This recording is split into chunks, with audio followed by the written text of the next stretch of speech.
हाँ तो good morning everybody. तो अब देखिए इसमें क्या है कि आज अपने 9.4 का जो काम चल रहा था उसी के अंदर क्या है कि आपके सवाल नंबर जो 9 है इसको अपने चालू कर रखा। देखो इसमें तो आपकी क्या है कि एक्स स्क्वायर प्लस ए स्क्वायर और x square plus B square अपने ये आपको क्या करना है कि मैंने बताया कि एक्स स्क्वायर बराबर रख लेंगे टी। ये कल भी अपने एक सवाल किया था जिसमें मैंने पुट करने के बाद में आउटपुट नहीं किया था। आज भी यहाँ आउटपुट नहीं करेंगे। तो अब जब इसकी जगह मैं टी रख दूंगा तो यहाँ पे टी आ जाएगा, यहाँ टी और यहाँ टी। ये आपका सवाल बन गया। dx को dx से रखना है और अब यहाँ से क्या करना है कि आंशिक में बना दोगे इसको। देखो ये और इस प्रकार से क्या है कि जब आप इसको दोनों साइड की तुलना करोगे तो a प्लस बी बराबर कितना हो गया 1 और फिर ये अपने पास में हो गया 0। अब अपना मकसद क्या है कि a और b का मान निकालना है। अब समीकरण नंबर 1 को मैं ए स्क्वायर से गुणा कर दूंगा और इसके नीचे लिख के इसको घटा दूंगा नहीं और घटाने के बाद ए का मान मेरे पास में ये आ गया। अब मैं ए का मान ये पूरा आ रहा है क्या आ रहा है। अब अपने क्या करना है कि ए का मान मैं समीकरण नंबर 1 में रख के और अब मैं किसका मान निकाल लेता हूँ बी का निकाल लेता हूँ। तो अब क्या करेंगे उसको अपने ये नहीं आ रहा है?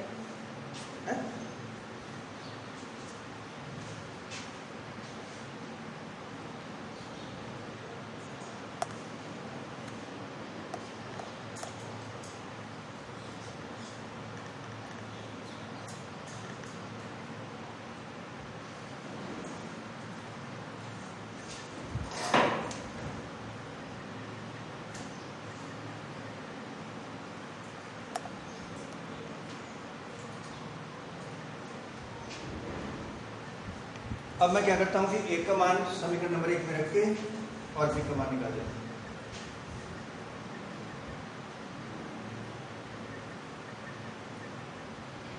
अब यहाँ ए की जगह कितना रख दूंगा ए स्क्वायर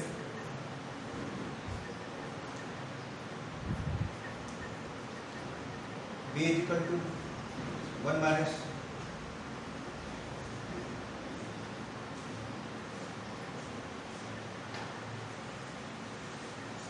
अब अपन क्या करते हैं इसका लघुत्तम ले लेते हैं बेटा। यह लघुत्तम लेने के बाद में कितना आ जाएगा ए स्क्वायर माइनस बी स्क्वायर।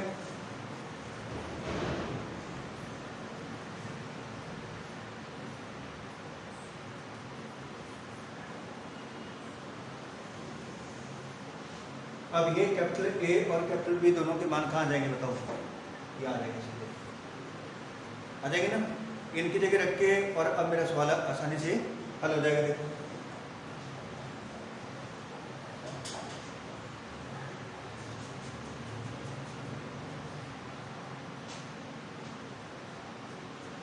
ए की जगह कितना मान रखना था बेटा ए स्क्वायर बेटा में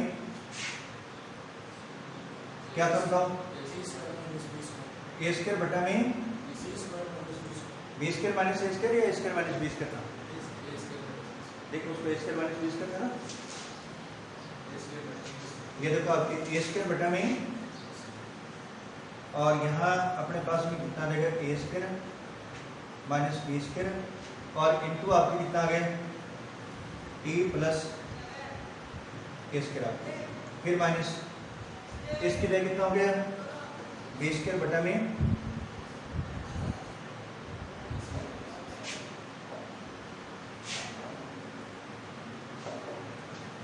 A square minus B square और इनटू कितना बेटा ये टी प्लस बी स्क्वायर।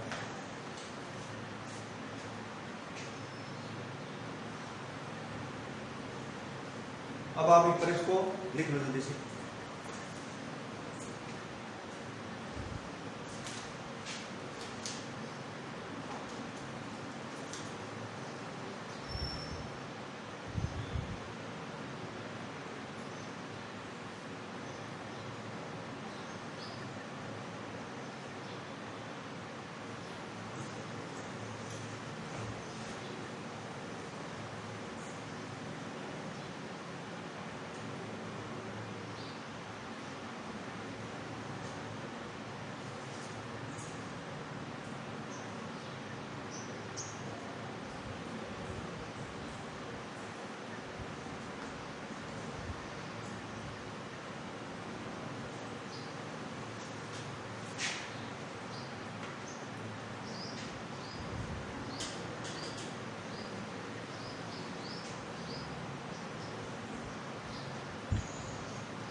अब देखिए बेटा, इस पूरे को यहाँ से मैं घटा दूंगा और इसकी जगह किसको रख दूंगा, ए स्क्वायर बटा में A square minus B square T plus A square minus आपके बी स्क्वायर बटा में A square minus B square और टी प्लस बी स्क्वायर।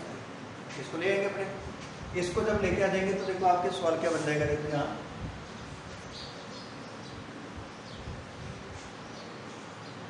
ये आपके इंटीग्रेशन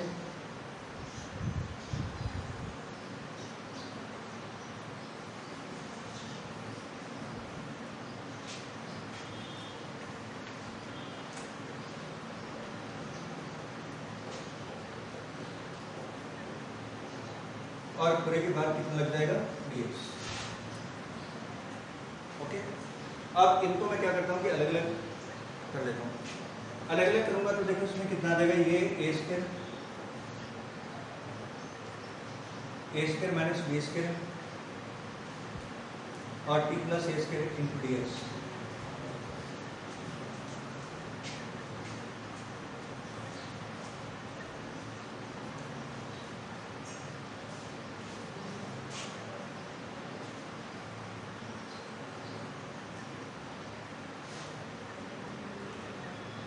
अब यहाँ से ये कॉमन आ जाएगा, dx आपका और x के विद रिस्पेक्ट आपको इसका इंटीग्रेशन करना पड़ेगा, तो t का मान वापस मेरे को लाना पड़ेगा।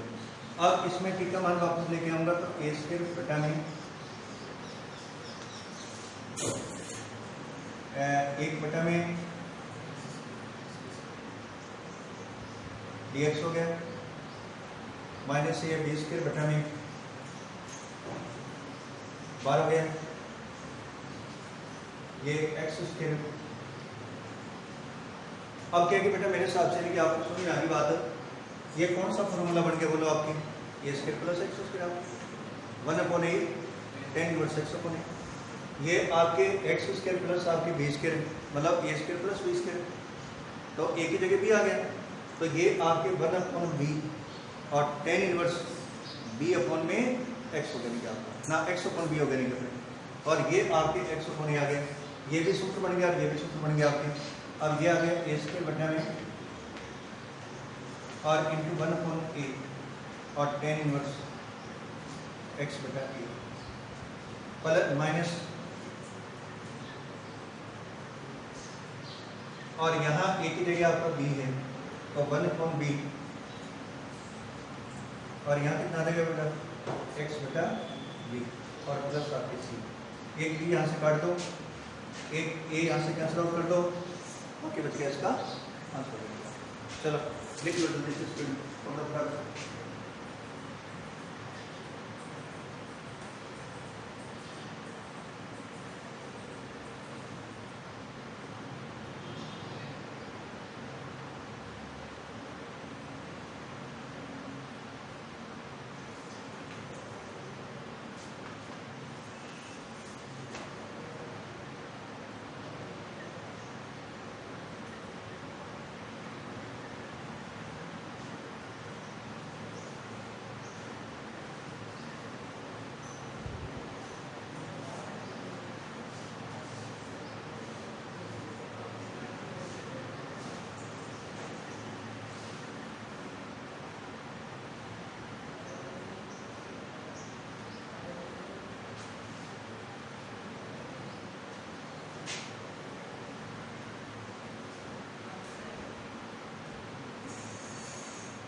अब आपके सवाल देखिए बेटा, दूसरा इसका जो है वो क्या करें आपने, तो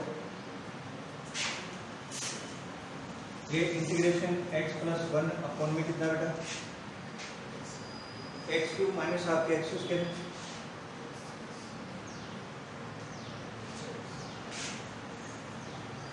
और माइनस आपके 6x।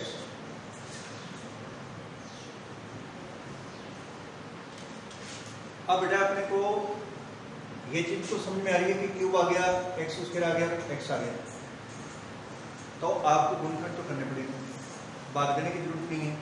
क्यों? क्योंकि अंश की पावर कम है, हर की पावर ज्यादा, तो डिवाइड नहीं लगाना, बात तो देना नहीं। अब इसमें क्या है कि भाग नहीं देना, तो फिर आपको इसके गुणनखंड करने पड़ेंगे। जब आपके क्वाड्रेटिक आता है ना, जब भी घात आता है तो अब दोबारा पद गुणा करो, मध्य पद के टुकड़े करो, तुरंत आपके गुणखंड हो जाते हैं आपके। लेकिन यहाँ आपके क्या कि शेषफल प्रमेय के लिए गुणखंड हो गए आपको। इनको हल करने के लिए बेटा थोड़ा सा आपको जोर आएगा, और जोर भी क्या आएगा आपको मैं बहुत सिंपल तरीके से बता देता हूँ, ताकि आपको इसमें डिवाइड लगाना पड़ता लगे। क्योंकि पहले गुणखंड निकालोगे, फिर उसका भाग दोगे, फिर गुणखंड करोगे, तो ऐसा आपको करने की जरूरत नहीं है। ये आपका आसानी से हल हो जाएगा। कैसे होगा देखो आपके, ये आप नई एक तरीके से इसको समझो आप।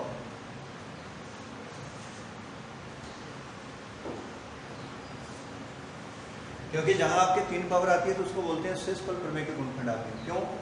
क्योंकि पहले बात तो इसको 0 करना पड़ता है, फिर आपके एक गुणखंड निकालना पड़ता है, फिर उसका भाग लेना पड़ता है, और फिर आगे गुणखंड पूरे करने पड़ते हैं। तो अब ये देखो कि इसको आप यहाँ से उठा लो। आप क्या करना है आपको, गुणनखंड कर लेते हैं।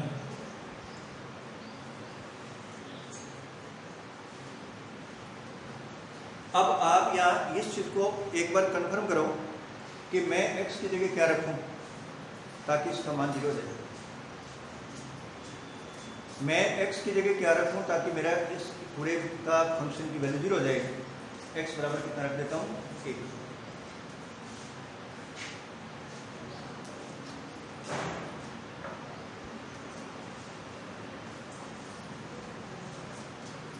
ये आपके कितना हो गया देखो आपके, नहीं 1 रखने पर 0 नहीं हो रहा, 1 रखने पर 0 थोड़ी होगा। कितना रखने पर होगा बताओ फिर? 2 रखते हैं तो 8 हो जाएगा, ये 4 हो जाएगा, 12 हो जाएगा। 2 रखने पर हो जाएगा 1 पर 0। भाई 1 रखने पर 0 क्यों हो रहा है? क्योंकि ये तो प्लस के 2 हो गए, माइनस का 6 हो गया, तो 0 कहाँ हो रहने के। अब x बराबर कितना रखते हैं अपने, देखो 2 रखो, ये 2 की पावर 3, ये 2 की पावर 2, और यहाँ कितना आ जाएगा इंटू आपके 2। ये 8 हो गया, ये आपके 4 हो गए, ये कट हो गया 0। ठीक है, ये वैल्यू कितनी होगी, 0 होगी अपने की। अब उसको रोक लें एक बार, रुक जाएगा क्या? शायद यहाँ से रुकना चाहिए था, है?